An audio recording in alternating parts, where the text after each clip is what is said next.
दुनिया में जितनी भी अच्छी बातें हैं सब कही जा चुकी हैं। मैं तो सिर्फ आपको याद दिलाता हूँ।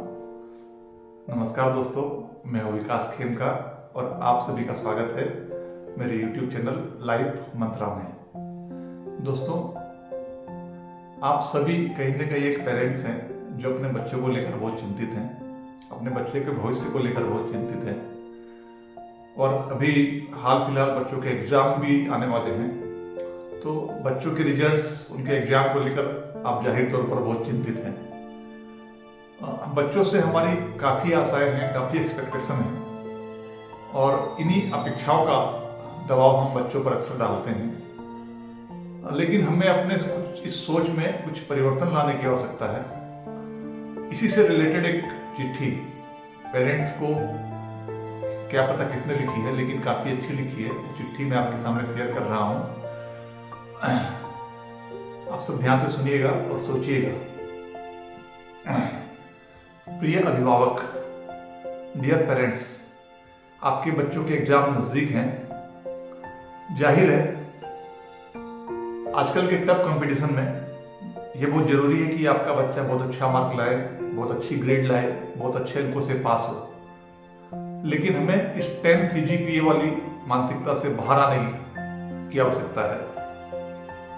हम इस बात को कब स्वीकार करेंगे कि सिर्फ अच्छे मार्क्स ही एक बच्चे की क्वालिटी का पैमाना नहीं होते।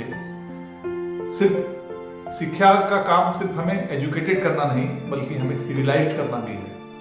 हो सकता है आपके बच्चे के गणित में कोई रुचि नहीं हो, क्योंकि उसका अंदर का जो स्पोर्ट्समैन है उसे गणित समझ में नहीं आता है। हो सकता है आपका बच्चा इंग्लिश में कमजोर हो, लेकिन उससे उसके अंदर के सिंगर को कोई फर्क नहीं पड़ता। हो सकता है आपके बच्चे को साइंस समझ में ना आता हो, लेकिन इससे उसके भीतर का जो लेखक है कोई मायने नहीं रखता। अपने बच्चों को अच्छे मार्क्स और सिर्फ डिग्रियों के लिए मत पढ़ाइए। किताबें रट रट कर वो अच्छे मार्क्स तो ले आएंगे, उन्हें अच्छी नौकरी तो मिल सकती है, मगर एक अच्छी जिंदगी नहीं। जिंदगी के एग्जाम में अक्सर वो सवाल पूछे जाते हैं जो सिलेबस में होते ही नहीं। अपने बच्चों को सफल होने की तकनीक दीजिए, और उससे ज्यादा जरूरी है कि उसे असफलता को सहन करना सिखाइए। उसे समझाइए कि जीत या हार बहुत ज्यादा मायने नहीं रखती। मायने ये रखता है कि हम जीतने के बाद या हारने के बाद अगली लड़ाई के लिए कैसे तैयार होते हैं। आज हम हारे हैं तो कल जीत भी सकते हैं। बस अपने काम में मन लगे रहना सिखाइए। उसे यह सिखाना जरूरी है कि पढ़ाई सिर्फ 9 से 6 की नौकरी के लिए नहीं की जा सकती। उसे यह सिखाना जरूरी है कि आप अपने काम को एंजॉय करें, अपने काम पे भरोसा करें। आप चाहे जो कुछ भी करते हो, सिर्फ अच्छे मार्क्स से आपके अच्छे करियर की गारंटी नहीं होते। एक चाय बेचने वाला भी देश का प्रधानमंत्री है, एक पेट्रोल पंप का अटेंडर देश की सबसे बड़ी कंपनी खड़ी कर सकता है। तो अपने बच्चों को ये बताइए, आजकल शिक्षा का पैटर्न काफी चेंज हो गया है।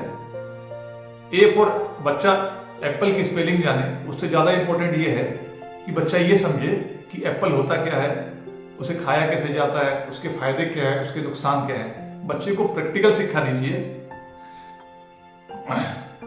आज भी मुझे अपनी मैट्रिक की मार्कशीट देखकर उतनी खुशी कभी नहीं होती जितनी अपने बच्चों के साथ, अपने दोस्तों के साथ बिताए हुए फोटो और यादों से होती है। शिक्षा सिर्फ एक साधन है आपको ज्ञानी बनाने का, आपको गुणवान बनाने का। जब तक हम डिग्रियों के लालच में अपने बच्चों को पढ़ाएंगे तो हम उन्हें मालिक नहीं, नौकर बनने की शिक्षा देंगे। अपने बच्चों को अपना मालिक खुद बनना सिखाइए। दुनिया के जितनी भी बड़ी कंपनी हैं, सबके उसमें से अधिकतर कंपनियों के मालिक बैक बेंचर्स थे, या उनका स्कूल की लाइफ में बहुत ज्यादा अच्छा रिजल्ट नहीं था, मगर वो सफलता हासिल कर पाए, क्योंकि उन्हें मालूम था कि सफलता असफलता के बाद मिलती है, असफलता से सीख कर मिलती है, अपने आप को डेवलप करके मिलती है। अगर आपके बच्चे को अच्छा मार्क्स नहीं भी आता है तो आप निराश न हों। बस इस बात पर भरोसा रखें कि आपका बच्चा सर्वश्रेष्ठ है, वो कर सकता है। उसकी अगर वो अच्छे मार्क्स लाता है तो उसका हौसला बढ़ाइए। अगर वो मार्क्स कम भी लाता है तो उसे आप सांत्वना दीजिए, उसे आगे बढ़ने के लिए प्रेरित कीजिए।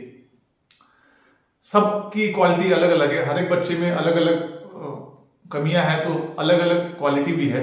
सचिन तेंदुलकर अपने स्कूल के दिनों में फेल हो गए थे, लेकिन उसके बाद भी वो दुनिया के सर्वश्रेष्ठ बल्लेबाज बने। तो हर एक बल्लेबाज में हर एक आदमी में, हर एक बच्चे में एक अलग अलग क्वालिटी है। उस क्वालिटी पे ध्यान दीजिए, उसकी असफलताओं में उसका साथ दीजिए, उसके साथ खड़े होइए और उसे सिखाइए कि असफलता कभी टेम्पररी नहीं होती, परमानेंट नहीं, सॉरी, जैसे सफलता परमानेंट नहीं होती वैसे ही असफलता भी परमानेंट नहीं होती। आज आप जीते हैं तो कल हार सकते हैं, आज आप हार गए हैं तो कल जीत सकते हैं। बच्चों को सफल होने से ज़्यादा ये सिखाए जाने की ज़रूरत है कि जब असफल हो जाएं तो खुद को तैयार कैसे करें सफलता के लिए। धन्यवाद, आपका दिन शुभ हो।